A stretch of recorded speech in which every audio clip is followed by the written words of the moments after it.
Welcome back to Yoshi Entertainment, everybody.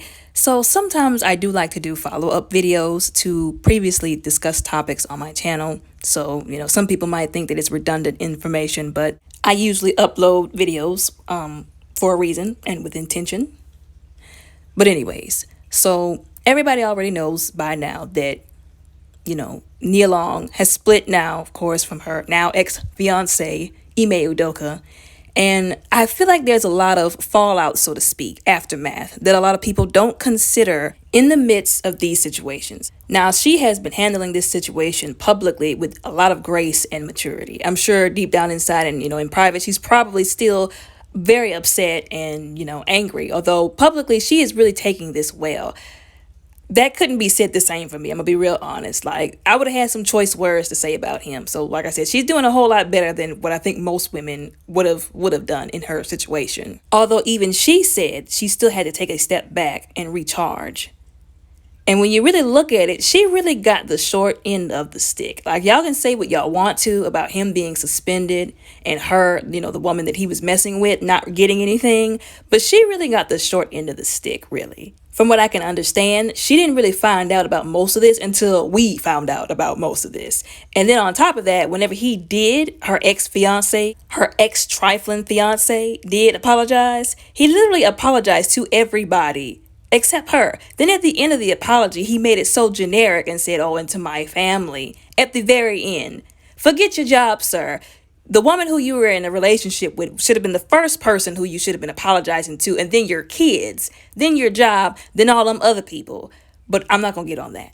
After all of that, after all of it being splooshed all into the internet, Nia Long said the worst part about all of this, what affected her the most, was how her son, their son, the son she had with him, was handling all of this, being splooshed all in the media. Seeing his reaction to dad up there messing around with some woman and them not even mentioning Nia Long and how she felt. No direct apology to her from even the company. And before anybody says that the company don't owe her anything, that's a load of bullcrap. Somebody who they hired that represented their company, their business, blew up his life with the woman he was in a relationship with because he was messing around with some other woman that was a part of said business/company, who probably had a platonic relationship with Nia Long, saw her, was interacting with her children. Yes, they did owe her at least an explanation, because that's only how a decent business would conduct themselves. But we know now that these businesses, they're not decent. They don't care about people and the aftermath and the after effects. But anyways, the point that I'm trying to make is she could have said a whole bunch of stuff. But she said what hurt her the most was seeing how it affected her son, their son.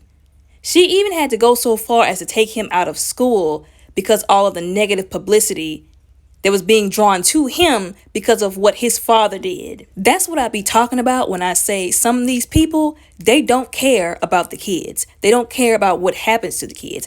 That's why I go so hard in the paint in some of these videos, because some people, while they're out here justifying the actions that her ex-fiance has made and mocking women like Nia Long for being cheated on when the person who needs to be mocked is the cheater, this is the kind of stuff that happens behind closed doors. The kids have problems. Some of them can't go back to school. They turn on the TV and that's all that they see, and they don't know how to handle it. And then the mother is now concerned, and now she's worried because she just wants what's best for her child and doesn't want her child to be going through this. But now that's out of her control because her trifling ex-fiance decided to participate in degenerate behavior. My point is, for all of the people out there who like to justify that mess, just remember, when you justify that, when you co-sign that, you're also saying you're okay with somebody ruining their family, blowing up somebody else's life. And it's all fun and games until it's you on the receiving end or somebody who you care about. Because a lot of them same people, let somebody who they actually want to be with blow up their life.